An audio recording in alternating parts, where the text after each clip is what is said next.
We've got a fireside chat coming up. So wanted to kick off this. This is entitled the Fireside Chat with Leo Tilman, Navigating the Unknown and Seizing Opportunities in a World of Disruption. Now, Mr. Tilman is the author of a book called Agility, Financial Darwinism, and Risk Management. He's a longtime advisor to companies and to governments. And in the book, he defines agility as, quote, the ability to detect and assess changes in the competitive environment real time and take decisive action. So harken back to the opening comments I had about change in this current environment and how stuff is coming at you just all the time, you know, everything happening at once, right? Everything happening so much. David Rubenstein, of all people, the former one of the founders of Carlyle Group, gave a little review of this book and said, quote, financial Darwinism explains the tectonic shift in the investment world far better than any book I have seen. So here to talk to Mr. Tilman is Yuri Dubrovsky, who is the managing director, chief risk officer of Lazard, retired now, and he'll talk to Mr. Tilman about agility. Gentlemen, welcome.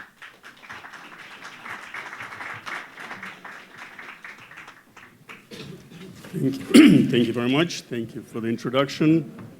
Bruce and Jim, thank you for inviting us. And Leo, thank you for coming to Greenwich. Absolutely. So about 7 or 8 years ago, I was asked to talk about the role of the CRO in 2030. And before I could come up with a list, I felt I should write something about the world in 2030.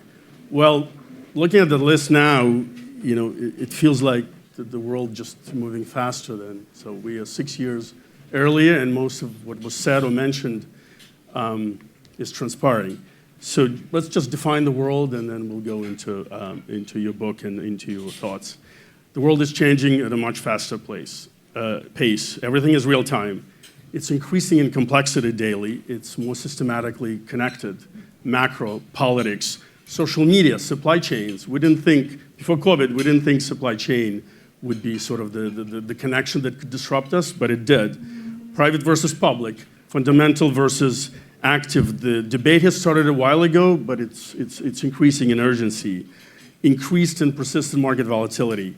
Social media dominated. Virtual reality is becoming reality now. 30 days to beta, right? Ability to deliver products quickly, or at least prototypes, has become paramount. Machines have become partners. Everything is in the cloud, right? Before we were concerned about security, now everybody said for efficiency purposes, we'll go to the cloud. Now we just have to protect it. And as CEOs, as C-suites of companies, you have to be in charge not just of your own company, you have to be in charge of the ecosystem that you're dealing with. So what does it mean? What do CEOs need to become? Political strategists, economists, technologists, data scientists, cyber experts, quants? Having said all that, what are the top strategic challenges on the minds of boards and CEOs you talk to? Great. Well, first of all, it's such a pleasure to be here. I've heard a great deal about this organization, and I'm glad we finally made it happen. Not a lot of folks know about this particular research, which talks about how long have companies been in dominant positions over time. And it used to be the case that once you reach a dominant position, you coast there for 30, 40 years on average. And yet, things have changed dramatically, and now you're in the teens. And it's interesting that even if you don't know about this particular research, viscerally we all know that that's what's happening, right? The tenure of dominance and the tenure of leadership has shrunk. There are a whole bunch of reasons for that, right? Obvious is the external disruption across physical, digital, biological, social domains. But I think a more relevant to this audience is the velocity of risk. It's the fact that events come at you much faster, and you have much shorter windows to mitigate threats and capture opportunities. And I think the diagnosis is that companies and investors have not truly adapted to that change in the environment. So whether you think about the aerospace industry, with the entrance of SpaceX, or you think about the retail with the entrance of AWS. These were fundamental disruptions that, first of all, nobody saw coming, and then secondly, were very, very late to adapt to. So on top of these kind of secular changes, when we talk to boards and executives and we say, look, what are some of the top strategic challenges that you're trying to attack? They typically come up with these three. So one is, in frank conversations, they will tell you that we're constantly behind the curve, whether it's China, Taiwan, or Russia, Ukraine, or supply chains, or COVID, many other things, right? We don't see these trends coming, and then we are off balance, we're reactive, we are trying to put out these fires, and as a result, it distracts us from execution, right? Secondly, when we are in this state, we typically make suboptimal decisions.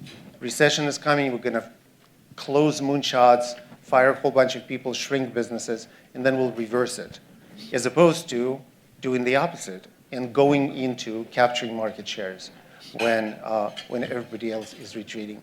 And I think the third part is this talent management component where folks are generally bewildered about the state of the workforce and the changing attitudes and skill sets and practices.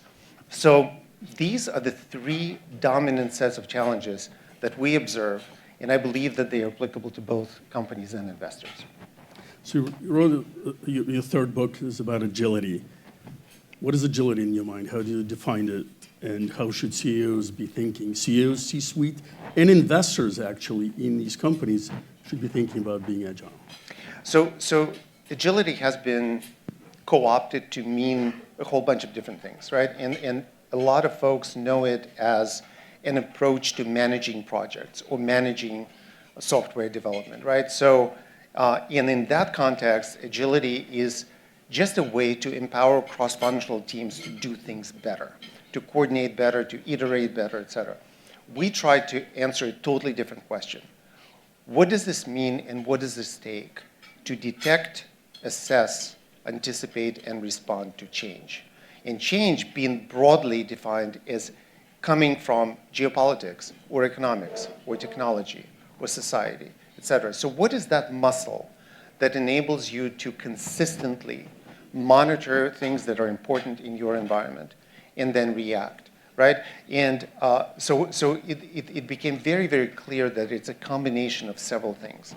One is the set of capabilities, right? You need certain processes and systems and analytical tools to understand your environment, so if something changes, you can detect it, right? You need assessment tools that enable you to evaluate alternatives across very, very different realms. So one of the things that I think companies and investors really struggle with is the ability to formally compare and analyze strategic alternatives of very different nature. So suppose we want to spend several $1 billion. We could vertically integrate, we could expand into new markets, we could enter quantum and AI, or do something else. These alternatives involve totally different benefits, financial, operational, reputational, strategic risks. How would I compare them? How would I prepare and flesh out this conversation in the boardroom about what is the right choice for us to make? How would I evaluate these balances? So these are the kinds of things that folks have struggled with respect to capabilities. And then, of course, capabilities live within a culture and the environment. So the environment of the pursuit of truth and honesty and living your values and all of this are actually prerequisites to these components of detection, assessment, and response functioning properly. And thirdly, you need to have the right mindset. I think one of the things that we are constantly bewildered by is the lack of urgency broadly about embarking on important changes or reacting to disruption that happen. So it's a combination of things, but it's proven to be pretty useful in walking into organizations and trying to conceptualize why things are not working well and then trying to chart a path. Actually, if I could dwell maybe on your urgency comment, why do you think that this is one of the bigger issues? Why lack of urgency is something that persists across industries? It's hard to say, and I would love the comments in this room. But I think because in many cases, except for startups and except for, more volatile asset management styles, extinction is pretty slow, right? It doesn't happen overnight. So even for industry leaders, it takes decades to lose market shares and lose technology leadership and lose market leadership, et cetera, et cetera. So when you're in the trenches and you're just consumed with day-to-day work, maybe that sense is not as prevalent, is not as sharp as it should be, right? If it's not broken, don't fix it. Or again, we were so down and in that taking the time to step back and understand the operating environment is just not something we spend enough time on. I think one of the topics that people do to talk about is incumbents have to become disruptors. Otherwise, you become obsolete at some point. It takes a while, but I think Microsoft was actually a great example 10 years ago with Satya Nadella took over. Grab that mic. We're losing you a little bit there. Okay, sorry. So let's talk about best practices you suggest to C-suite of companies. What do you think CEOs and again boards need to do to stay relevant? Sure. Well, I think the reason why folks are struggling adapting to this environment so much is because, in my mind, and again, would love your thoughts, best practices are kind of failing in a number of important ways. In the book, we use the example of Goldman Sachs navigating the global financial crisis, and it was one example of how an organization with the right mindset and the right tools detects sort of cracks in the housing market, both top-down and bottom-up, and then sort of mobilizes and uses a variety of tools to navigate change, right? So to us, it was a great illustration of that cycle of detection, assessment, and response. But when you look at large, complex organizations, and that's where I would distinguish between investment management processes and corporate processes, right? Because on the investment management side, it becomes more tractable and the risk is used differently. But when you raise these conversations about change to the C-suite level of large, complex organizations, I would say 4 sets of practices have proven to be, for lack of a better word, inadequate in adapting to change. The first one is this nexus of strategy, planning, and risk, right? So typically, strategy is kind of an aspirational static document that is produced once a year that kind of articulates kinds of things we want to do when we grow up, right? But in honest conversations, people will tell you that they don't quite know if these strategic goals are achievable. And the reason is because there's not a link to, first of all, risk, right? Do we have the right risk appetite to achieve these objectives? Not too much, not too little. What kinds of things can derail our strategy? That's a discussion of risk, but that's not typically where risk spends its time. And then last but not least, planning is this totally separate activity, right? That typically is short-term and much more operational in nature. So these 3 worlds that have to come together in order to navigate this environment are disjointed.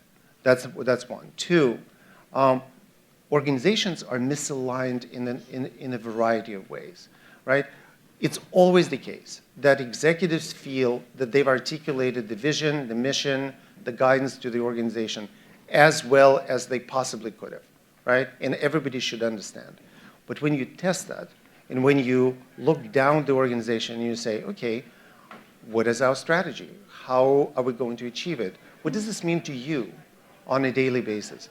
Folks will have very difficult time answering these questions, right? And the nirvana is this top-down strategy, vision, and planning, and bottom-up empowered execution. Well, we have a great example in the US military and some of the allied militaries around the world of how this is done. And there is a whole science called mission command or commander's intent where you define the strategy and the vision and plan, but you explain what it means in terms that empowers the organization. So that is not really happening in our mind, in the private sector. A lot of folks in this room come from finance, right? And in finance, enterprise risk management emerged 30 years ago and has been rapidly developing, right? And one of the features of risk management in finance is the fact that every factor we identify is observable, measurable, and manageable, right? If we have credit risk, we have a lever to pull it up or down. Or if we have an interest rate risk, we can do the same. Somehow, when this became broadened to enterprises and enterprise risk management emerged, that framework changed completely. And all of a sudden, it became a kind of vague discussion of broad categories of risks, like business continuity or strategy development, accompanied by totally subjective likelihoods and probabilities, to a point where when you talk to boards and executives and you say, how helpful is your enterprise risk management in actually managing the enterprise and making strategic decisions, they will almost invariably say that it's totally useless. So how can we revamp enterprise risk management and have it benefit from all the richness that was developed in finance in order to actually drive change? That's been a major obstacle for a long time, and it remains today. And without it, you can't quite answer the questions like, what changes in the environment will disrupt my strategy or execution or culture, et cetera. And last but not least, the way we study environments and the way we analyze all the different components that are on our radar screen is kind of incomplete as well. We're very good in certain pockets, right, of economics or finance or geopolitics, but it's not the whole operating landscape. So when we dig deeper into why are the reasons why folks are behind the curve, making suboptimal decisions, struggling with workforces, these are some of the big areas where, in our mind, best practices are kind of failing. Can I just dwell on risk for a second? Are you suggesting that for risks that are difficult to quantify, you still have to force yourself to quantify so you can see trends, or are you talking about something else? I think the issue. Then you're getting into proxying and sort of basis risk. I think the issue is more in the way that risks are defined rather than in the way that they're measured, right? Because for the majority of risk, you can create meaningful ways to estimate them. But if risks are defined as incredibly broad categories underneath which you have hundreds of risk drivers, then it's humanly impossible to do, right? So a Fortune 100 company defines one of the risk factors as economic risk. I wouldn't even know how to think about it and measure. Well, of course you are exposed to economic risk, but underneath it is inflation and economic cycles and tariffs and everything in between. Same with business continuity, same with IT, right? So redefining risk in terms of levers that you can actually pull dramatically changes it. So it's not a fundamental change, but it's a proactive movement, in my mind, of enterprise risk management to be more of what has been done in finance. And on point number 4, is environment related to sort of the broad sense ecosystem that the company exists in, or? So in our mind, and we spent quite a bit of time on it in Agility, this is the picture of the operating environment for any organization, right? So on top, you have a competitive and market block. It's a combination of your customers, competitors, suppliers, partners, and talent, right? You have your idiosyncratic risk. You have geopolitics and economics. You have governments with monetary policies and regulations and so on. You have all the different fields of technology, biosphere with climate change and pandemics, business with anything from ESG to M&A landscapes, and then finance, right? And again, this is the reality. This is what we deal with. The issue has always been that when you show something like this to an executive team or a board, the conversation will become something like, this is intractable, okay? We need an army of folks to understand what's going on, and underneath each one of these categories are millions of things. So how do we know what we should be tracking and analyzing and discovering? So one of the major innovations over the past number of years has been an attempt to bridge different kinds of fields, the military science, business, and finance, to answer the question of, within each one of these blocks, what matters to me at the C-suite level? What information must I know in order to navigate change? So for instance, in the military, there's a whole almost profession that works with a senior executive or a commander and says, tell me about your strategy. Tell me about your vision. Tell me about what you want to achieve. And then they will go and analyze that and distill what information then must I know in order to achieve that, right? So the same can happen in business. But by the same token, the analysis of risk gives us answers to these questions as well. So it's been incredibly interesting to bridge these different fields almost to first of all answer the question of what matters and then create technological and analytical capabilities to track them over time. And when you think about this, I think we're in for a rough ride. So when we think about our radar screen and we think about deglobalization and what it means, and the budding fight for natural resources, fight for talent, you have certain fields of technologies that probably will break certain very important technological thresholds over the next few years. And if that's the case, it's going to usher in fundamental transformation. So whether it's gene editing or quantum or generative AI, et cetera. And then you have certain policies that could create a food crisis and many other kinds of things. So these are the things that we think about. So it's not like there's been a set of simultaneous crises that we've been fighting for the past several years, right? You have a whole new set of crises potentially brewing. How are we thinking about it? How are we monitoring it? How are we detecting it, et cetera? And I leave you with this, which became an interesting conversation. So what, right? So what has three aspects to them.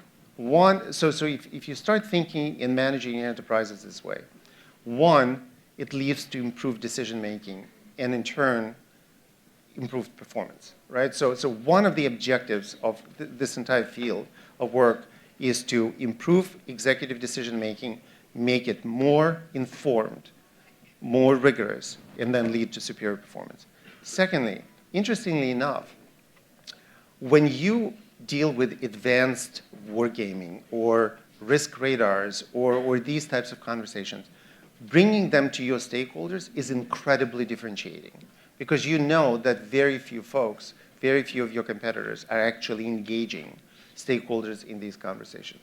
So even on the stakeholder relevance level, that's been useful. And last but not least, it changes the external perception. Every time, if you watch very closely on earnings calls or otherwise, when CEOs come out and say, we fully understand the environment in which we operate, we watch traditional and emerging competitors, we understand the fields of technology that are relevant to us, we are prepared.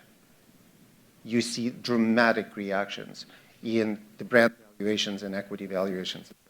So I think it's worth the effort because it can add value in a variety of ways. And we have a minute and a half to spare for questions. I'm going to take some questions. Questions from the audience? So I was thinking, agility. So I was thinking, agility, which is the ability to respond, is embedded in the word fragility. So what do you see as you study this is most fragile, that people don't pay attention to? So we actually had a little section in the book that took all of these words, like flexibility, dynamism, anti-fragility, right, from Nassim and company, and kind of tried to establish the difference between them. And And to us, agility was the most proactive, forward-looking way to navigate disruption. Because I think one of the key differences is whether you are mitigating losses only, like resilience, or you're simultaneously capturing opportunities and mitigating losses. That's one way to distinguish, right? And secondly is, are you doing it passively when things are happening to you? Or are you actively shaping the environment, right? So when you think about SpaceX, right, or AWS and others, this is not just an adaptation to clouds and other technologies. This is a way to come in and redefine the marketplace.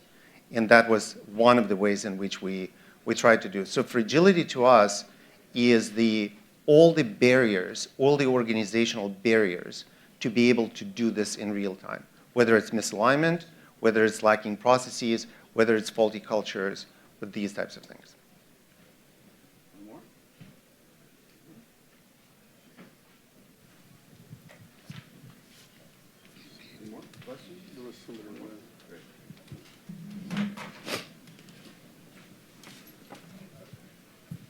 Thank you.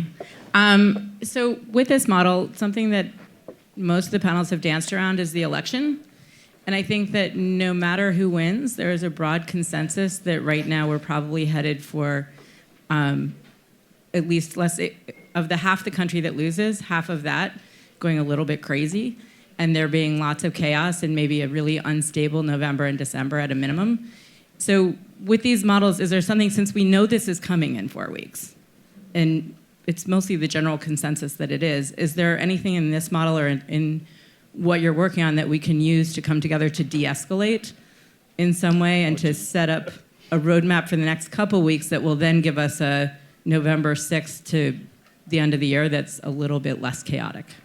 I thought you were going to ask, what can we do to prepare for that chaos, rather than de-escalate. Yeah, I can't talk about de-escalation because I think it's a different realm. But think about how we stress test our exposures to things. We either get in a room and someone throws in a scenario and we just talk about it, right? Or we do these very narrow tabletop exercises that someone attacks us, et cetera. So that's very different from what the military and the intelligence communities do with respect to immersive wargaming, where one thing leads to another and there are sort of knock-on effects.